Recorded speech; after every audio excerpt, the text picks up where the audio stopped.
अस्सलाम वालेकुम नाजरीन, मैं हूं मोहम्मद अब्दुल हकीम। 7H न्यूज में आपका इस्तकबाल है। अफजलगंज पुलिस स्टेशन हुदूद में ट्रैफिक पुलिस की जानिब से स्पेशल व्हीकल्स चेकिंग की गई है, जिसमें विदाउट लाइसेंस, विदाउट आरसी जितनी भी बाइक्स थी या कारें थी उनको जब्त करके पुलिस ने ज़ाब्ते की कार्रवाई की है। आइए देखते हैं इमरान खान की ये रिपोर्ट।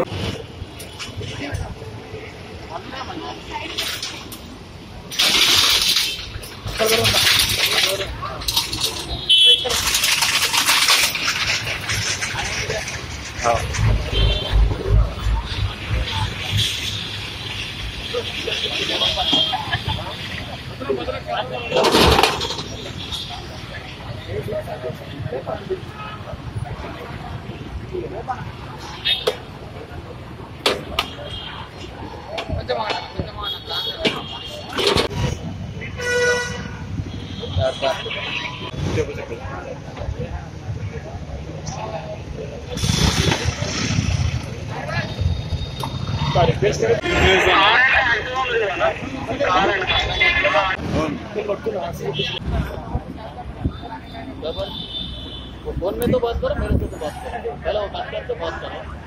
अब A1 टाउनशिप शमशाबाद और मोइनाबाद के बाद एक और शानदार प्रोजेक्ट लाए हैं नियर जहांगीर पीर दरगाह कोतूर, जो कि बैंगलोर हाईवे से 6 किलोमीटर जॉनसन एंड जॉनसन और नाटको फार्मा जैसी मल्टीनेशनल कंपनीज के करीब, जहां घर बनाकर रह सकते हैं। आबादी से लगा हुआ drainage, electricity, footpath, BT road, government hospital और बस स्टॉप जैसी तमाम सहूलियत दस्तयाब। 4,20,000 में 100 गज का प्लॉट। A1 टाउनशिप में आपका ये छोटा सा इन्वेस्टमेंट आपका और आपके बच्चों का मुस्तकबिल बदल सकता है। Address pillar number 235 opposite fisheries department, Rajendra Nagar, Hyderabad. 9666178623। खबर है शहर की, खबर है गाँव की, खबर है सारी दुनिया की। 7H न्यूज पसंद आए तो लाइक कीजिए, शेयर कीजिए और सब्सक्राइब करना ना भूलें। 7H news.